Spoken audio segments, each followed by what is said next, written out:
Good afternoon. My name is Olajide Bello.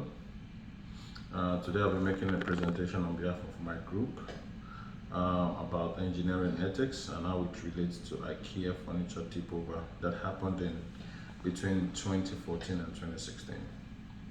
In my group, I have Suli Kabose, myself, and Shari Edwards. Moving on to slide 2. In this slide, I'll be discussing the facts about what happened and the incident. In 2015, IKEA issued a warning to customers in the UK, in the US, and in Ireland to secure the furniture using IKEA provided hardwares that could potentially tip over after the death of 2 children due to a furniture tip over in 2014. And in the process of the tip over, multiple children had sustained injury.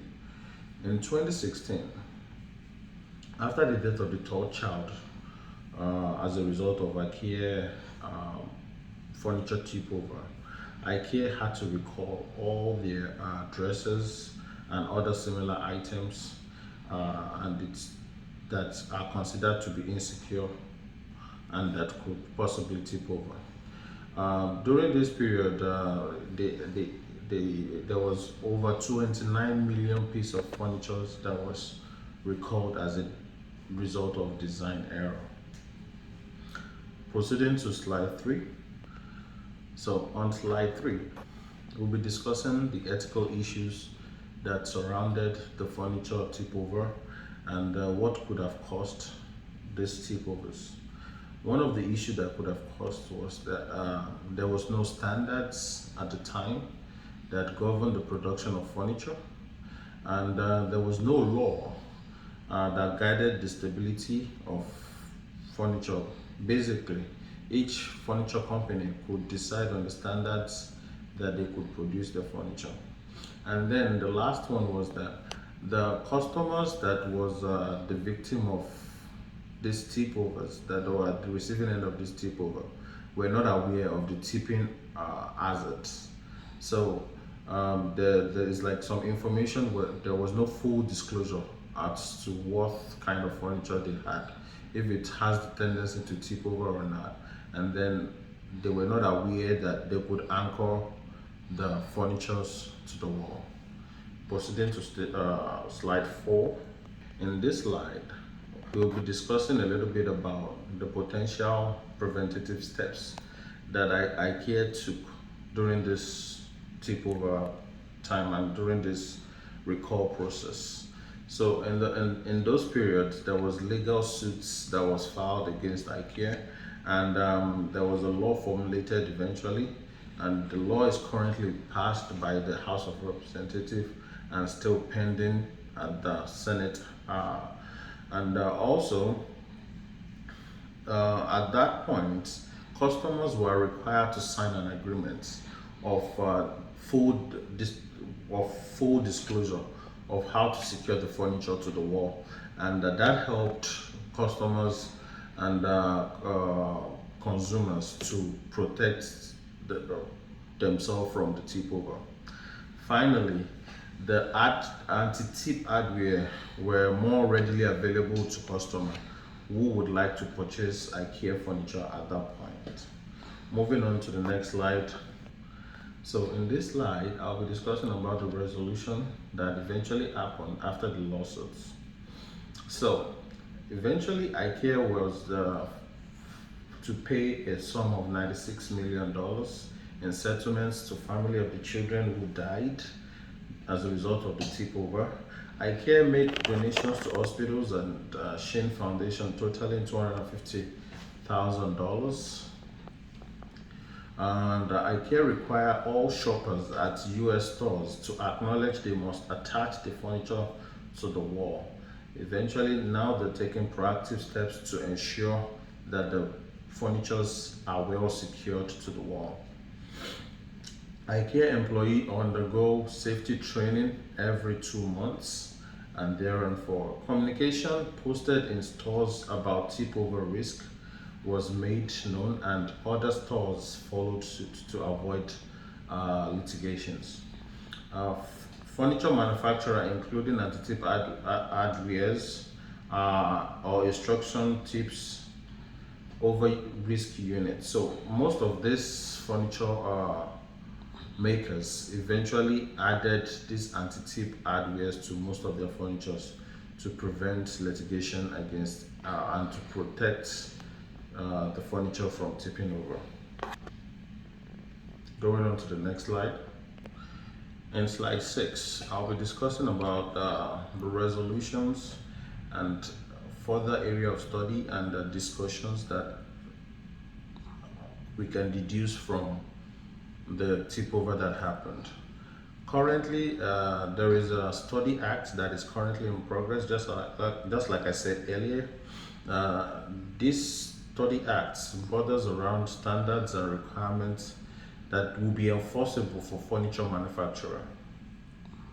IKEA also bear the brunt of bad publicity as a result of their furniture causing up to 6 deaths in total.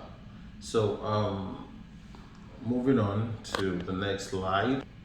So in this part, I will be comparing some of the ethical problems that happened in the IKEA furniture tip over related to some of our own, related to our current project, which is about the Lazy Susan Station.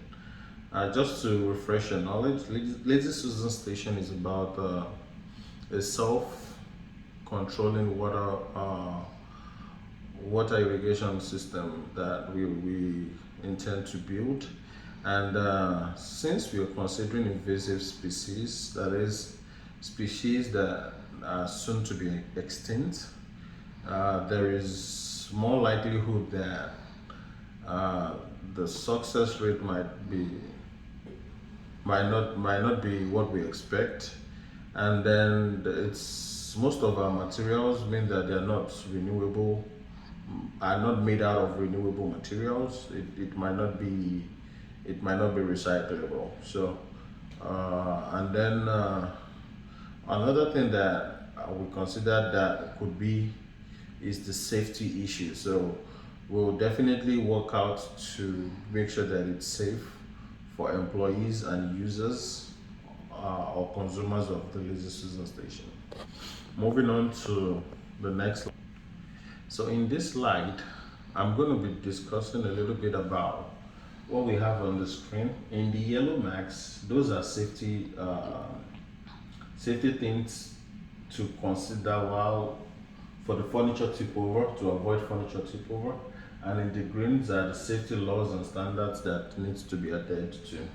So if you look at it right here, manufacturers create unstable furniture, and if it is unstable, then it could tip over or result into injury.